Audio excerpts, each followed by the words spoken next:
Je voulais vous faire cette petite vidéo pour vous parler des énergies du moment, en lien notamment avec les séances que j'anime en ce moment, qui mettent en lumière des dynamiques assez similaires d'une personne à l'autre, mais aussi de manière plus globale par rapport à l'évolution intérieure qui est traversée par les êtres. Déjà, la première chose qui a lieu en ce moment, c'est un double mouvement qui a pour point commun le sens. C'est-à-dire, en ce moment, et vous me direz, hein, vous pourrez réagir, me dire si ça vous parle, mais en ce moment, en fait, il va y avoir soit une dynamique de quête de sens, donc qui va être plutôt dans le fait d'aller vers l'avant et de se dire, ok, tout ce dans quoi j'avais placé mes espoirs pour me sentir complet ou complète jusqu'ici ne fonctionne pas. Est-ce que je dois pas finalement chercher ça à l'intérieur? Donc la quête de sens extérieure, pour beaucoup de personnes, va se transformer en une quête intérieure qui va consister à ne plus chercher la complétude chez l'autre ou dans des situations extérieures comme une fuite en avant de toujours chercher un nouvel accomplissement qui peut-être est la clé du bonheur. Et puis, face à ça, il y a aussi en ce moment beaucoup de personnes qui vont être au contraire dans l'étape un petit peu d'avant, qui est pas forcément facile, mais qui est nécessaire parfois, qui est un sentiment de perte de sens. Et quand est-ce qu'elle a lieu, cette perte de sens? Elle a lieu quand en fait, ce qui nous maintenait vivants pendant un certain temps s'éteint. C'est-à-dire que lorsqu'on évolue, que ce soit spirituellement ou lorsqu'on fait un travail sur soi, petit à petit, l'ego prend de moins en moins de place. L'ego, c'est cette part de soi qui va se nourrir d'accomplissements, de compliments, du sentiment de réussite, du sentiment d'être une bonne personne, des choses vraiment basées sur le fait soit d'être au-dessus de l'autre, soit en tout cas d'avoir l'impression que tout est sous contrôle et que tout se déroule selon le plan prévu. Donc ça va être tant que cet ego est au premier plan, il va trouver du sens dans beaucoup de choses, beaucoup d'accomplissements extérieurs, parce qu'il aura toujours un but qui est de s'auto-alimenter. Par contre, quand on évolue intérieurement, ce qui arrive souvent, c'est que notre âme, notre nature profonde, ce qu'on est intrinsèquement, prend le dessus, et que tout d'un coup, ce qui nous nourrissait jusqu'ici, ce qui avait énormément d'importance pour nous jusqu'ici, en a beaucoup moins parce que finalement l'âme, elle ne va pas du tout avoir les mêmes objectifs, les mêmes envies, les mêmes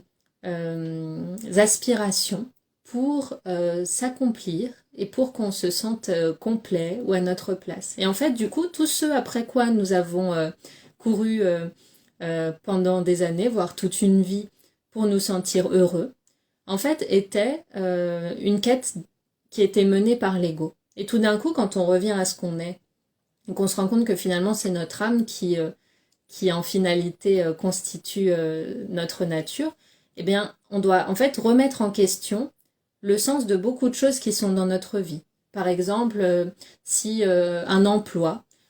si on avait commencé un emploi avec une quête fondée sur l'ego, sur la réussite, sur le statut social, sur la compétition peut-être, et ben jusqu'ici ça nous gardait connectés à cet emploi, c'est-à-dire qu'on y allait avec un sens bien clair qui était celui de l'ego, on savait qu'on s'investissait pour telle raison. Et tout d'un coup, quand l'ego devient beaucoup moins important, l'âme doit prendre le relais, mais elle aussi, elle doit y trouver son compte. Et si jamais il y a une difficulté à trouver du sens pour l'âme, pour ce qu'on est intrinsèquement, et ben tout d'un coup, il y a un sentiment de perte de sens. Et ça peut arriver dans des moments de dépression, dans des moments de burn-out, ou dans ces moments de vie qui sont très courants, où on est un peu à un carrefour, et on ne sait pas quelle direction prendre, mais en fait, c'est parce que il y a en fait le deuil qui est en train de se faire d'un côté, un deuil qui est celui de l'ego, qui tout d'un coup n'a plus les pleins pouvoirs sur nos choix, sur nos actions, sur les objectifs qu'on se fixe. Et puis de l'autre côté, une transformation qui a lieu, qui est je dois m'aligner en fait avec mon âme et un sens plus profond dans mon existence qui n'est pas uniquement ou purement matériel, parce que l'âme, elle, a la conscience que ce qui a du sens, c'est le chemin,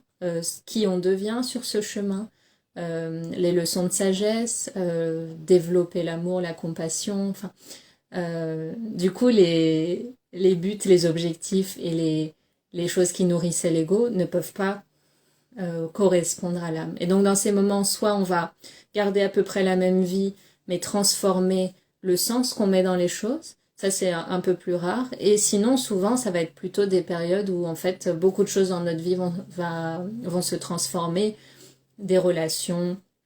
un emploi, même un lieu de vie, hein, parce que dans ces moments-là, on change aussi d'énergie et de vibration. Et donc, on va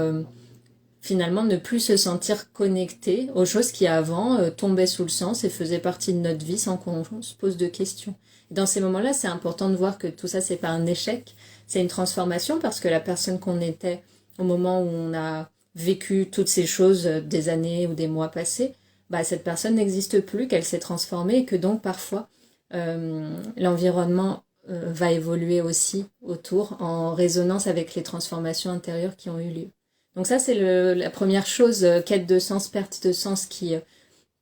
a lieu en ce moment pour beaucoup de personnes. Sachant que quête de sens, perte de sens, c'est aussi des avancées. C'est-à-dire que, comme dit comme ça, on a l'impression qu'on est dans l'impasse. En fait, c'est typiquement le moment charnière où tout se transforme, de travailler sur soi et de comprendre qui on a été, comprendre pourquoi on a vécu certaines choses et accepter de changer, accepter de faire confiance à la vie. Il y a plein de choses qui sont apprises dans ces périodes-là. Et c'est des périodes, lorsqu'on est en quête de sens ou en perte de sens, c'est des périodes très très propices à de profondes transformations, de profondes guérisons, de profondes libérations. C'est ce que je vois quotidiennement, donc c'est important si jamais vous vous sentez dans cet espace actuellement de pas vous dire que vous êtes juste au fond du trou. En fait, vous êtes en train de devenir qui vous devez être pour la suite du chemin qui vous attend, tout simplement. Donc, c'est aussi une opportunité. Et puis, si c'est vécu difficilement émotionnellement, c'est important de s'entourer, de demander de l'aide. Ces chemins-là de transformation de soi, d'abandon de l'ego, c'est pas forcément toujours facile. Ça demande de lâcher beaucoup de croyances, de schémas qu'on croyait depuis toujours très valides. Et dans ces moments-là, c'est important de se donner aussi un espace de douceur où on s'autorise aussi à se dire que c'est pas facile, hein, tout simplement. Et puis le deuxième mouvement qui a lieu en ce moment va plus être en lien avec le masculin et le féminin. En fait, ce qui a lieu en ce moment pour les hommes et pour les femmes, c'est que, alors pour les hommes, en ce moment, pour certains bien sûr, il va y avoir la nécessité, et en fait ça va presque s'imposer, hein, de transmuter l'énergie de la colère, et pour certains de la domination, et donc vont être manifestées des situations qui vont venir stimuler ça, mais aussi faire perdre du terrain et du pouvoir à ces dynamiques émotionnelles et parfois comportementales qui sont toxiques, mais pas toxiques que pour les autres, parce qu'on n'est pas là pour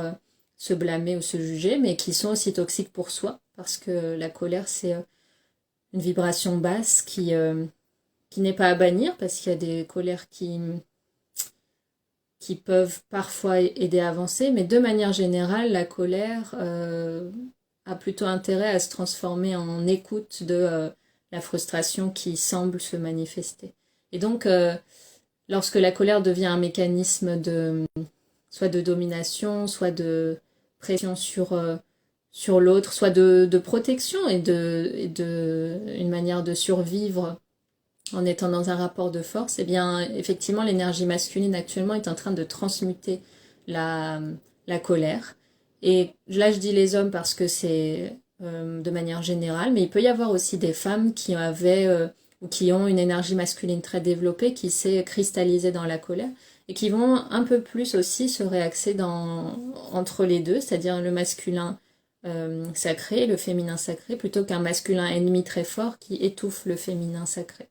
Et puis les femmes, de leur côté, elles, vont être beaucoup en ce moment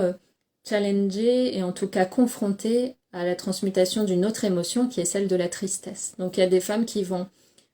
évacuer beaucoup de tristesse et aussi se reconnecter à leur féminin sacré, non pas que sous l'aspect de la douceur, mais aussi de la force du féminin sacré. Et donc on va voir beaucoup de schémas et de transformations, notamment au niveau relationnel, mais pas que, sur le fait de dévalider, de déconstruire des schémas qui jusqu'ici avaient été vécus et acceptés comme normaux. Et tout d'un coup, comme il y a des évolutions d'âme qui ont lieu, comme il y a des énergies nouvelles qui traversent la Terre, et bien tout d'un coup, ce qui avant nous semblait acceptable, les limites qu'on laissait certaines personnes dépasser chez nous, l'espace peut-être en trop qui était envahi par l'extérieur, tout ça, et ben tout d'un coup, ça va plus nous paraître acceptable. Et ça va passer notamment pour beaucoup de femmes dans ce processus d'évacuer la tristesse et de se rendre compte des schémas relationnels ou des schémas de soi à soi qui sont toxiques et qui sont pas branchés sur la fréquence de l'amour. Ça va passer aussi par le fait de se rendre compte que on a un déséquilibre entre donner et recevoir. En ce moment, il y a beaucoup de personnes qui ont cette prise de conscience qu'elles ont beaucoup donné et elles ne se sentent plus en capacité de donner plus. Et tout d'un coup, elles se rendent compte que certains schémas relationnels étaient basés sur un excès de donner et trop peu de recevoir. Et ça veut dire que il ne s'agit pas de s'empêcher de donner, parce qu'en fait, on peut donner à l'infini, mais qu'il faut que ça circule d'une manière circulaire, justement, parce qu'on reçoit par le côté gauche et on donne par le côté droit, et c'est important que on s'autorise et on ressente qu'on mérite et on accueille et on accepte tout ce qu'on reçoit, de l'aide, de l'amour, du respect, du temps. Il y a aussi le fait de poser ses limites, parce que quand on a été dans un schéma de beaucoup donner, eh bien on avait une vibration parfois de beaucoup donner, de très peu recevoir, et donc on est tombé sur des gens qui avaient l'habitude de beaucoup nous prendre et de ne pas, ne serait-ce qu'une seconde, penser à nous donner, sans que ce soit négatif vis-à-vis d'elle, hein, mais il y a des dynamiques relationnelles qui peuvent se créer comme ça. Et tout d'un coup, une personne va se rendre compte, j'ai beaucoup donné, mais finalement, je me rends compte que moi aussi, j'aimerais recevoir. Et là, du coup, il y a des mises à jour qui se font. Soit il y a des relations qui se mettent sur pause, soit on exprime ses besoins et les autres sont en capacité de l'entendre, et du coup, les personnes se réharmonisent entre elles, ou tout simplement, si dans certaines relations, les personnes semblent avoir évolué dans des directions ou à des rythmes différents, eh bien, là va se jouer le fait de se dire, est-ce que je suis prête à pleinement jouer dans ma propre équipe, prendre parti sur le fait que en fait, c'est important pour moi de recevoir, que je vais l'exprimer de manière paisible, et que si une personne n'est pas en capacité de répondre à ce besoin, juste pour que ce soit équilibré, eh bien, j'ai pas besoin d'entrer dans la colère, mais je vais juste faire confiance à la vie pour qu'elle me permette de me transformer le mieux possible, et puis qu'elle ait voilà, les pleins pouvoirs pour me guider là où c'est juste pour moi, au niveau relationnel, mais pas que, parce que la relation de soi à soi-même aussi, et parfois elle peut être nocive ou manquer d'amour. Donc il y a des transformations comme ça qui ont lieu. Le masculin et le féminin, chez les hommes et les femmes, s'équilibre. Donc chez les hommes, ça va passer, comme je disais, par la transformation de la colère et de la domination. Beaucoup d'hommes vont être obligés de faire face à des évidences émotionnelles qui les habitaient depuis longtemps, et à s'autoriser à accueillir leur féminin, c'est-à-dire justement cette part plus sensible, et à ne plus pouvoir la nier, en fait, comme si elle s'imposait à eux. Et les femmes, elles, vont devoir libérer la tristesse, la laisser se transformer, et derrière ça, laisser naître une grande force intérieure, et une force qui leur permet non pas d'entrer en conflit avec l'autre, mais déjà d'affirmer avec elles-mêmes ce qui est juste, et de s'aligner avec leurs propres valeurs et leurs propres besoins. Et c'est ça derrière qui va donner lieu à des changements extérieurs, parce que l'extérieur est toujours un reflet de l'intérieur. Et ça, notamment, c'est pas que sur ce point-là, mais on voit aussi en ce moment beaucoup de libération du féminin, dans les lignées transgénérationnelles. Dans les soins, par exemple,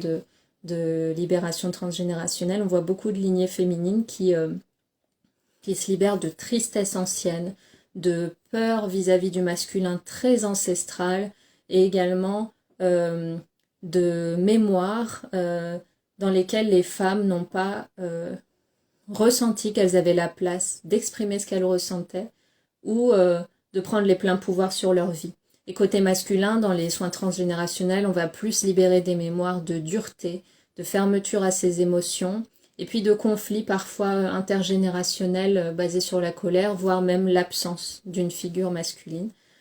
Donc voilà, c'est un peu ces transformations-là. Donc pour résumer, perte de sens, quête de sens, hein, en fonction d'où on en est. Et puis côté énergétique, voilà,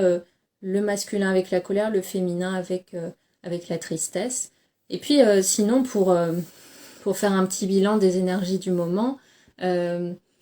il est vrai qu'avec le début du printemps, on ressent aussi beaucoup